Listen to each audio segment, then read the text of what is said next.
అందరికీ వందనాలండి. నెహెమ్యా గ్రంథము 12వ అధ్యాయము, కుడివైపు 411వ పేజీ, మొదటి వచనం చదువుకుందాము. షేల్తీయేలు కుమారుడైన జెరుబ్బాబేలుతో కూడా వచ్చిన యాజకులను లేవీయులను వీరే: యేషువ, సెరాయా, ఇర్మియా, ఎజ్రా, అమర్యా, మల్లూకు, హట్టూషు, షెకన్యా, రెహూము, మెరోమోతు, ఇద్దో, గిన్నెతోను, అబియా, మియామీను, మయద్యా, బిల్గా, షెమయా, యోయారీబు, యొదాయా, సల్లు, ఆమోకు, హిల్కియా, యోదాయా అనువారు. వారందరూ యేషువ దినములలో యాజకుల్లోనూ వారి బంధువుల్లోనూ ప్రధానులుగా ఉండిరి. 8వ వచనము. మరియు లేవీయులలో యేషువ, బిన్నూయి, కద్మీయేలు, షెరేబ్యా, యూదా, స్తోత్రాది సేవా విషయములలో ప్రధాని అయిన మత్తన్యాయు అతని బంధువులును. 9వ వచనం. మరియు బక్బుక్యాయు, ఉన్నీను వారి బంధువులను వారికి ఎదురు వరుసలో ఉండి పాడువారు. యేషువ యోయాకీమును కనెను, యోయాకీము ఎల్యాషీబును కనెను, ఎల్యాషీబు యోయాదాను కనెను, యోయాదా యోనాతానును కనెను, యోనాతాను యద్దూవాను కనెను. యోయాకీము దినములలో పితరులలో ప్రధానులైన వారు యాజకులై ఉండిరి. వారెవరనగా సెరాయా ఇంటివారికి మెరాయా, ఇర్మియా ఇంటివారికి హనన్యా, ఎజ్రా ఇంటివారికి మెషుల్లాము, అమర్యా ఇంటివారికి యెహోనాను, మెలూకు ఇంటివారికి యోనాతాను, షెబన్యా ఇంటివారికి యోసేపు, హారీము ఇంటివారికి అద్నా, మెరాయోతు ఇంటివారికి హెల్కయి, ఇద్దో ఇంటివారికి జకర్యా, గిన్నెతోను ఇంటివారికి మెషుల్లాము, అబియా ఇంటివారికి జిక్రీ, బిన్యామీను ఇంటివారికి మోవద్యా ఇంటివారికి పిల్దయి, బిల్కా ఇంటివారికి షమ్మూయా, షెమయా ఇంటివారికి యెహోనాతాను, మోయారీబు ఇంటివారికి మత్తనై, యెదాయా ఇంటివారికి ఉజ్జి, సల్లయి ఇంటివారికి కల్లయి, ఆమోకు ఇంటివారికి ఎబెరు, హిల్కియా ఇంటివారికి హషబ్యా, యోదాయా ఇంటివారికి నెతనేలు. ఎల్యాషీబు దినములలో లేవీయుల విషయములో యోయాదా, యెహోనాను, యద్దూవా కుటుంబ ప్రధానులుగా దాఖలైరి. మరియు పారసీకుడగు దర్యావేషు ఏలుబడి కాలంలో వారే యాజక కుటుంబ ప్రధానులుగా దాఖలైరి. ఎల్యాషీబు కుమారుడైన యెహోనాను దినముల వరకు అనుదినము జరుగు విషయముల గ్రంథమందు వారు లేవీయుల కుటుంబ ప్రధానులుగా దాఖలైరి. లేవీయుల కుటుంబ ప్రధానులైన అషబ్యాయు, షెరేబ్యాయును, కద్మీయేలు కుమారుడైన యేషువాయును వారికి ఎదురు వరుసలో పాడు తమ బంధువులతో కూడా దైవజనుడైన దావీదు యొక్క ఆజ్ఞను బట్టి స్తుతిపాటలు పాడుటకు వంతుల చొప్పున నిర్ణయింపబడిరి. 25వ వచనము. మత్తన్యా, అక్బూయా, ఒబద్యా, మెషుల్లాము, టల్మోను, అక్కూబు అనువారు గుమ్మముల దగ్గరనున్న పదార్థపు కొట్టుల యొద్ద కాపుకాచు ద్వారపాలకులుగా ఉండిరి. 26వ వచనము. వీరు యోజాదానునకు పుట్టిన యేషువ కుమారుడైన యోయాకీము దినముల్లోనూ అధికారి అయిన నెహెమ్యా దినముల్లోనూ యాజకుడును శాస్త్రియునకు ఎజ్రా దినముల్లోనూ ఆ పని జరుపుచూ వచ్చిరి. 27వ వచనము. యెరూషలేము ప్రాకారమును ప్రతిష్ఠించు కాలములో ఆ ప్రతిష్ఠాచారమును స్తోత్రగీతములతోనూ పాటలతోనూ స్వరమండల సితారా చేయు తాళములతోనూ సంతోషముగా జరిగించినట్లు లేవీయులను తమ సకల స్థలములలో నుండి యెరూషలేమునకు రప్పించుటకు పూనుకొనిరి. 28వ వచనము. అప్పుడు గాయకుల వంశములు యెరూషలేము చుట్టూనున్న మైదాన భూమిలో నుండియు నెటోపాతీయుల యొక్క గ్రామముల నుండియు కూడుకొని వచ్చిరి. మరియు గిల్గాలు యొక్క ఇంటిలో నుండి గబయు యొక్క అజ్మావేతు యొక్క పొలములో నుండి జనులు వచ్చిరి. ఎలయనగా యెరూషలేము చుట్టూను గాయకులు తమకు ఊళ్లను కట్టుకుని ఉండిరి. 30వ వచనము. యాజకులను లేవీయులను తమ్ము తాము పవిత్రపరచుకొనిన తరువాత జనులను గుమ్మములను ప్రాకారమును పవిత్రపరచిరి. అటు తర్వాత నేను యూదుల ప్రధానులను ప్రాకారము మీదికి తోడుకొని వచ్చి స్తోత్రగీతములు పాడువారిని రెండు గొప్ప సమూహములుగా ఏర్పరిచితిని. అందులో ఒక సమూహము కుడి ప్రక్కను పెంటగుమ్మము వైపు ప్రాకారము మీదమును నడిచెను.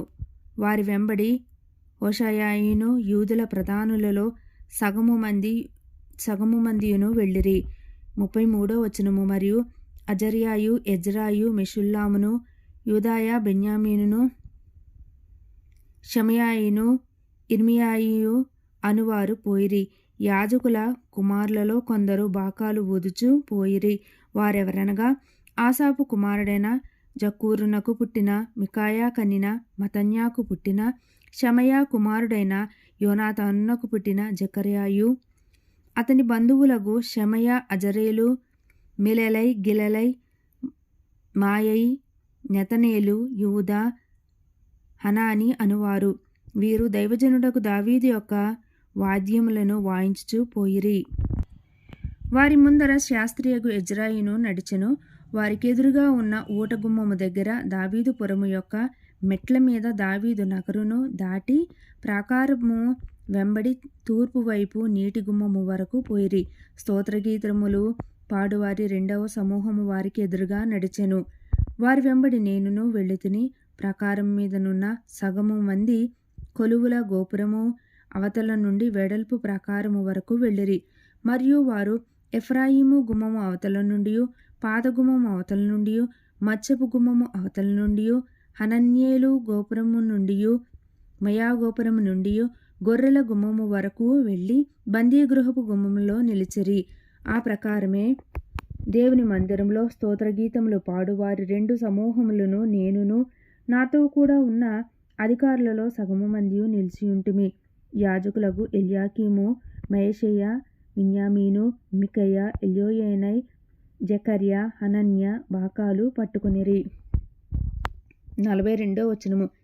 ఇజ్రాహయ అనువాడు నడిపింపగా మయషేయ, షెమయ, ఎలియా, జరు, ఉజ్జి, యోహానాను, మల్కి, ఏలాము, ఎజెరు అను గాయకులు బిగ్గరగా పాడిరి. మరియు దేవుడు తమకు మహానందము కలుగజేసెనని ఆ దినమున వారు గొప్ప బలులను అర్పించి సంతోషించిరి. వారి భార్యలు, పిల్లలు కూడా సంతోషించిరి. అందువలన యెరూషలేములో పుట్టిన ఆనందధ్వని బహుదూరమునకు వినబడెను. 44వ వచనము. ఆ కాలమందు పదార్థములకును ప్రతిష్ఠార్పణములకును ప్రథమ ఫలములకును 10వ వంతుల సంబంధమైన వాటికిని ఏర్పడిన గదుల మీద కొందరు నియమింపబడిరి. వారు యాజకుల కొరకును లేవీల కొరకును ధర్మశాస్త్రానుసారముగా నిర్ణయింపబడిన భాగములను పట్టణముల పొలముల నుండి సమకూర్చుటకు నియమింపబడిరి. సేవ చేయుటకు నియమింపబడిన యాజకులను బట్టియు లేవీలను బట్టి యూదులు సంతోషించిరి. మరియు గాయకులను, ద్వారపాలకులను దావీదును అతని కుమారుడైన సొలొమోనును ఆజ్ఞాపించినట్లు దేవుని గూర్చిన పనులను, తమ శుద్ధిని గూర్చిన పనులను నెరవేర్చుచూ వచ్చిరి. పూర్వమందు దావీదు దినములలో గాయకుల విషయంలోనూ, స్తోత్రగీతముల విషయంలోనూ, పాటల విషయంలోనూ ఆసాపు ప్రధానుడు. 47వ వచనము. జెరుబ్బాబెలు దినములో నెహెమ్యా దినములలో ఇశ్రాయేలీయులందరును వారి వంతుల చొప్పున గాయకులను, ద్వారపాలకులను భోజన పదార్థములను అనుదినము ఇచ్చుచూ వచ్చిరి. మరియు వారు లేవీయుల నిమిత్తము అర్పణలను ప్రతిష్ఠించుచూ వచ్చిరి. లేవీయులు అహరోను వంశస్థులకు వాటిని ప్రతిష్ఠించిరి. 13వ అధ్యాయం అండి, 1వ వచనము. ఆ దినమందు వారు మోషే గ్రంథము జనులకు చదివి వినిపించగా అందులో అమోనీయులు గాని మోయాబీయులు గాని దేవుని యొక్క సమాజమును ఎన్నటికీ చేరకూడదు. వారు అన్నపానములు తీసుకొని ఇశ్రాయేలీయులకు ఎదురుపడగా వారికిని శపించుమని బిలామును ప్రోత్సాహపరిచిరి. అయినను మన దేవుడు ఆ శాపమును ఆశీర్వాదముగా మార్చెనని వ్రాయబడినట్లు కనబడెను. కాగా జనులు ధర్మశాస్త్రమును వినినప్పుడు మిశ్ర జనసమూహమును ఇశ్రాయేలీలో నుండి వెలివేసిరి. ఇంతకుముందు మన దేవుని మందిరపు గది మీద నిర్ణయింపబడిన యాజకుడగు ఎల్యాషీబు టొబియాతో బంధుత్వము కలుగచేసుకుని నైవేద్యమును, సాంబ్రాణిని, పాత్రలను, గింజలలో 10వ భాగమును, క్రొత్త ద్రాక్షారసమును, లేవీయులకును, గాయకులకును, ద్వారపాలకులకును ఏర్పరచబడిన నూనెను, యాజకులకు తేవలసిన ప్రతిష్ఠిత వస్తువులను పూర్వము ఉంచు స్థలమునొద్ద అతనికి ఒక గొప్ప గదిని సిద్ధము చేసి ఉంచెను. ఆ సమయములో నేను యెరూషలేములో ఉండలేదు.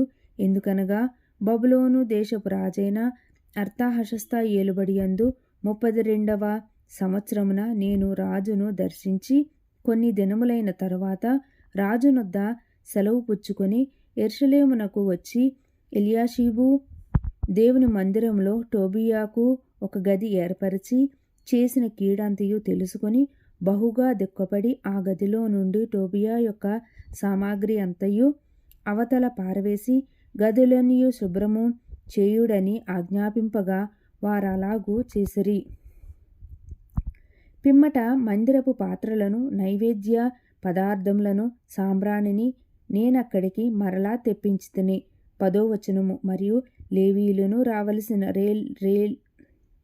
లేవీయులకు రావలసిన పాళ్ళు వారికి అందకపోవుట చేత సేవచేయు లేవీయులను, గాయకులను తమ పొలములకు పారిపోయిరని తెలుసుకుని నేను అధిపతులతో పోరాడి దేవుని మందిరమును ఎందుకు లక్ష్యపెట్టలేదని అడిగి వారిని సమకూర్చి తమ స్థలములలో ఉంచితిని.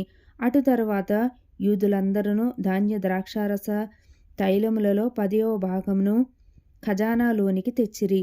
నమ్మకము గల మనుషులని పేరు పొందిన షెలెమ్యా అను యాజకుని, సాదోకు అను శాస్త్రిని, లేవీయులలో పెదాయా అను ఖజానా మీద నేను కాపరులుగా నియమించితిని. వారి చేతి క్రింద మత్తన్యా కుమారుడైన జక్కూరునకు పుట్టిన హనాను నియమింపబడెను. మరియు తమ సహోదరులకు ఆహారము పంచిపెట్టు పనివారికి నియమింపబడెను. 14వ వచనము. దేవా, నా దేవా, ఈ విషయంలో నన్ను జ్ఞాపకముంచుకొని నా దేవుని మందిరమునకు దాని ఆచారముల జరుగుబాటునకును నేను చేసిన ఉపకరణములను మరవకుండుము. 15వ వచనము. ఆ దినములలో యూదులలో కొందరు విశ్రాంతి దినమున ద్రాక్ష తోటలను త్రొక్కుటయు, గింజలు తొట్లలో పోయిటయు, గాడిదల మీద బరువులు మోపుటయు, ద్రాక్షారసమును, ద్రాక్ష పండ్లను, అంజూరపు పండ్లను, నానా విధములైన బరువులను విశ్రాంతి దినమున యెరూషలేములోనికి తీసుకుని వచ్చుటయు చూచి ఈ ఆహార వస్తువులను ఆ దినమున అమ్మిన వారిని గద్దించితిని.